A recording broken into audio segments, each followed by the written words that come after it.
രാജസ്ഥാനിൽ 6ാം ക്ലാസ്സുകാരി സ്കൂൾ കെട്ടിടത്തിൽ നിന്നും ചാടി ജീവനൊടുക്കി. ജയ്പൂർ നിർജ മോദി സ്കൂളിലാണ് സംഭവം.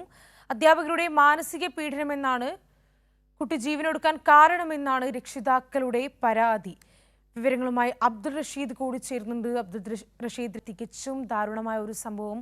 ഇത്തരത്തിൽ മാതാപിതാക്കൾ പറഞ്ഞു വെക്കുന്ന ഒരു കാര്യം എന്ന് പറയുന്നത് അധ്യാപകരുടെ മാനസിക പീഡനമാണ് കുട്ടി ഇത്തരത്തിലൊരു ആത്മഹത്യയിലേക്ക് നയിച്ചത് എന്ന് മനസ്സിലാക്കുന്നു. എങ്ങനെയൊക്കെയാണ് വിവരങ്ങൾ? ശ്രീനിധി, 6ാം ക്ലാസ്സുകാരിയായിട്ടുള്ള പെൺകുട്ടിക്ക് ചില അധ്യാപകരിൽ നിന്നും മാനസിക പീഡനം നേരിട്ടിരുന്നു എന്നുള്ള പരാതിയാണ് ഇപ്പോൾ ഈ കുടുംബവും അതോടൊപ്പം തന്നെ PTA അധികൃതരും മുന്നോട്ട് വെക്കുകയും ചെയ്തിട്ടുള്ളത്. എന്തായാലും കഴിഞ്ഞ ദിവസമാണ് ഇത്തരത്തിലൊരു ആത്മഹത്യ ഉണ്ടാവുകയും ചെയ്തിട്ടുള്ളത്. ജയ്പൂരിലെ നിർജ മോദി സ്കൂളിലാണ് ഈ സംഭവം. ഈ സംഭവത്തിന് പിന്നാലെയാണ് ഇപ്പോൾ രക്ഷിതാക്കളും അതോടൊപ്പം തന്നെ PTA അധികൃതരും ഇതുമായി ബന്ധപ്പെട്ടുള്ള പരാതികൾ പോലീസിന് നൽകുകയും ചെയ്തിട്ടുള്ളത്. ഈ അപകടം നടന്നതിന് ശേഷം പോലീസ് സംഭവ സ്ഥലത്ത് എത്തിയിരുന്നെങ്കിൽ പോലും ചില അധ്യാപകരുടെ ഭാഗത്തു നിന്നും ഈ തെളിവുകൾ നശിപ്പിക്കുന്ന ചില നടപടികൾ ഉണ്ടായിട്ടുണ്ട് എന്നുള്ളതാണ് പോലീസ് പ്രാഥമികമായി പുറത്തുവിട്ടിട്ടുള്ള വിവരങ്ങൾ. പ്രത്യേകിച്ചും ഈ ആത്മഹത്യ ചെയ്ത ഈ പെൺകുട്ടി വീണ ഇടത്തൊക്കെ തന്നെയും അധ്യാപകർ വൃത്തിയാക്കുന്ന ഒരു നടപടി എടുത്തിരുന്നു. ഇതിൽ ഒരു കടുത്ത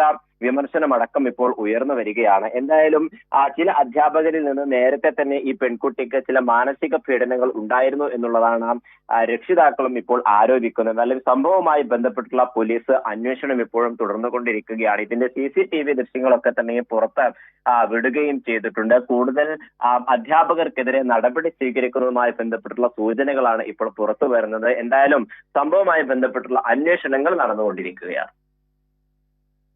ശരി, റഷീദ് പറഞ്ഞതുപോലെ തന്നെ തികച്ചും ദാരുണമായ ഒരു സംഭവം. രാജസ്ഥാനിലാണ് ഇത്തരത്തിൽ 6ാം ക്ലാസ്സുകാരി സ്കൂൾ കെട്ടിടത്തിൽ നിന്നും ചാടി ജീവനൊടുക്കിയത്. ഇത്തരത്തിൽ അധ്യാപകരുടെ മാനസിക പീഡനമാണ് കുട്ടി ജീവനൊടുക്കാൻ കാരണമെന്നാണ് രക്ഷിതാക്കൾ ഇപ്പോൾ പരാതിപ്പെടുന്നത്. പോലീസ് തുടർ നടപടികൾ സ്വീകരിച്ചിട്ടുണ്ട്. അബ്ദുൾ റഷീദാണ് വാർത്തയുടെ വിവരങ്ങൾ നൽകിയത്.